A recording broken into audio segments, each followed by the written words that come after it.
Welcome to my scientifically informed insider look at mental health topics.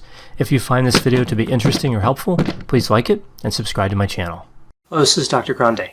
Today's question asks, how does the narcissist cause self-hatred in others? I've also seen this question worded instead of self-hatred with the term self-loathing, and how does the narcissist cause low self-esteem in others?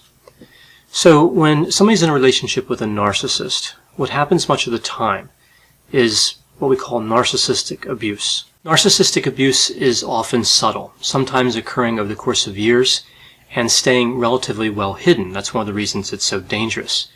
We see with narcissistic abuse condescending behavior, gaslighting, projecting feelings of low self-worth onto other people, which really aligns well with this idea of self-loathing. We see deception, jealousy, and emotional abuse. So really, they're all forms of manipulation in some sense.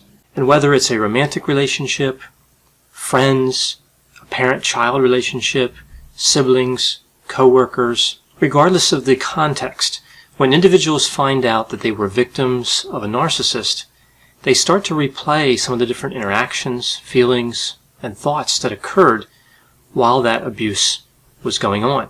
The victims start to see reactions and consequences that are actually common to many victims. So another way of putting it is they see patterns. So an analogy here would be if somebody had trouble sleeping, or they were irritable, or maybe a little down when they're in their house, but not when they're outside of their house. And then maybe years later, this is going on for years, they find out there was some sort of chemical leak in their home. So after hearing about this, they remember that they always did kind of smell something funny in the house. And all those other symptoms start to make sense in light of that chemical leak. And again, they tend to correspond with the time someone spent in their home. Right? So that new information kind of aligns all of those symptoms. Everything makes sense in light of that new information. This is really how narcissism is. Narcissism is like a chemical leak. Subtle, but dangerous. And when it's finally discovered, it really explains a lot. So one of those patterns that victims recognize is moving from a state of confidence and healthy self-esteem to feeling ineffective and having self-hatred, or self-loathing, or low self-esteem. Now, manipulation causes this, but also just the stress of contending with a narcissist can cause this. We know that stress is linked to low self-esteem. Now, self-hatred is a little bit different than low self-esteem. Low self-esteem is really the absence of feelings of worth, and it's a major risk factor for depression. Self-hatred has that same absence of worth, but also adds like feelings of anger, disgust, and shame that's pointed inward. It's really kind of a continuum where low self-esteem is on one end and self-hatred is on the other, but both are on the part of the continuum that are negative, that have negative outcomes associated with them. So essentially, low self-esteem is required for self-hatred or self-loathing. They are similar but not identical. Low self-esteem makes it easier to have self-hatred, and it makes somebody more of a target for a narcissist, because narcissists tend to look at individuals who have low self-esteem as people they want to victimize. Right? They don't want to go after people who have healthy self-esteem because the narcissist can't get what they want from those people as easily.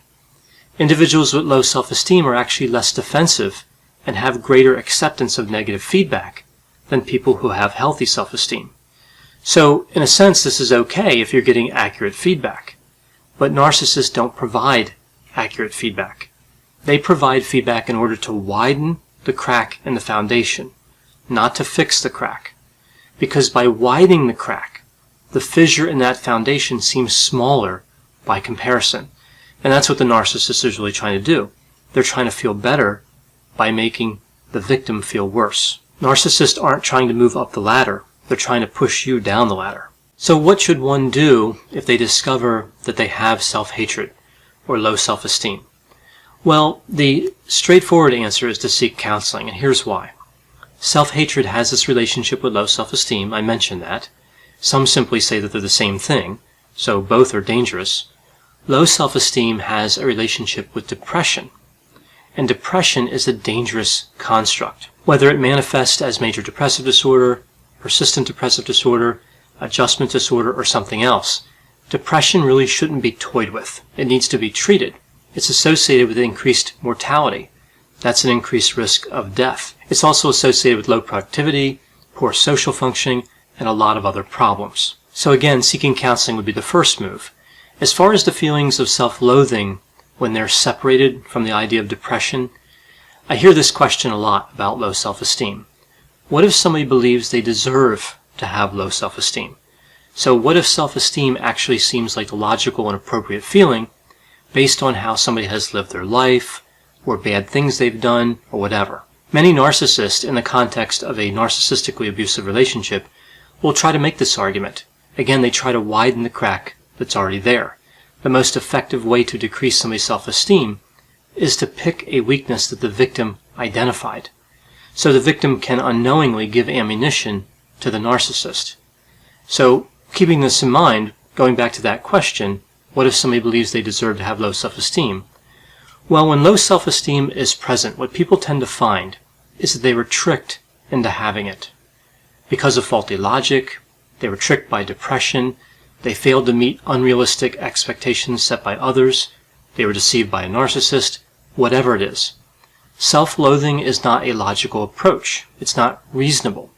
Feeling guilty or taking responsibility for bad acts may be reasonable, but low self-esteem is never necessary from a logical standpoint. It actually doesn't really help the problem. If you feel guilty and you want to make amends to somebody, low self-esteem will not help you to make amends. Again, it never helps to achieve the best possible outcome. It's understandable in a lot of situations, but one should never let themselves be deceived into believing it's necessary. If someone is trying to convince you that you don't have worth, that you should feel badly about yourself, that really says a lot more about them than it does about you. You have to ask yourself, is that person really trying to help you? Or are they trying to feel better by making you feel worse? One of the fundamental principles of the counseling profession is that everybody is inherently valuable. Counselors honor this principle when they demonstrate what's called unconditional positive regard. So to a counselor, it doesn't matter what somebody's done or failed to do. Counselors always look at people in the same way, in a positive way, in a hopeful way, which is one of the reasons that narcissists hate it when their victims go and seek counseling.